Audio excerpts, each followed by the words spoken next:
Well, that was my next question. I was talking to a tech journalist a little bit earlier today, and we were talking about potentially having refrigerators that can order groceries for you, for example, yes. or having government officials,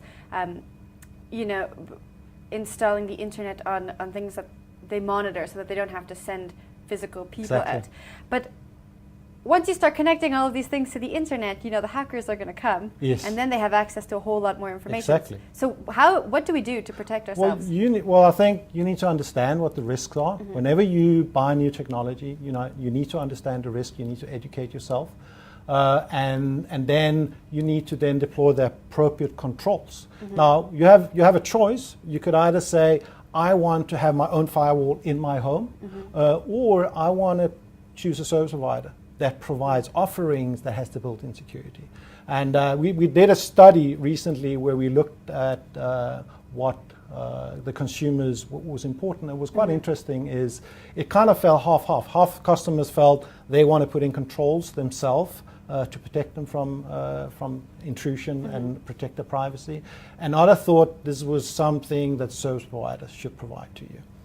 Okay, but what does that security look like? I mean, you can have an antivirus software on your computer and still get absolutely, hacked. Absolutely. So how do we protect all that information? I still don't get it. Well, like when you connect to the internet in your home, mm-hmm. you typically get one of the service providers, and they'll come put a box down mm-hmm. Between your telephone line and your internal network, and that will provide your wireless connectivity, your Wi-Fi network.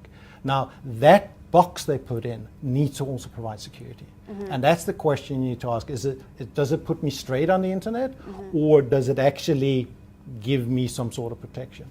And you have today, like you said, if you're using your PC or your tablet, there are security controls built in.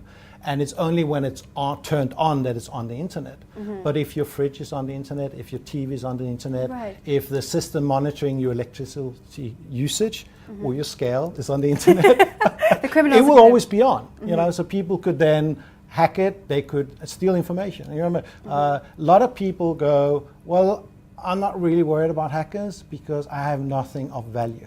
Well, those people don't know how much information that I think they're storing online, exactly. do they? No.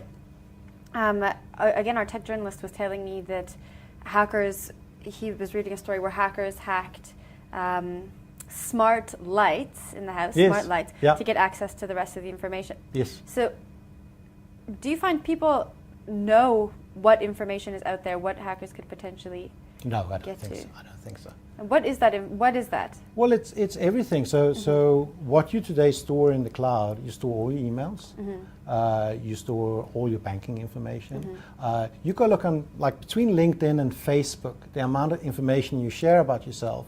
You share your name, often your address, your contact mm-hmm. details, your age, where you live. A lot of that information is easily, once you look at 2-3 different sites, mm-hmm. It's very easy to get a full picture.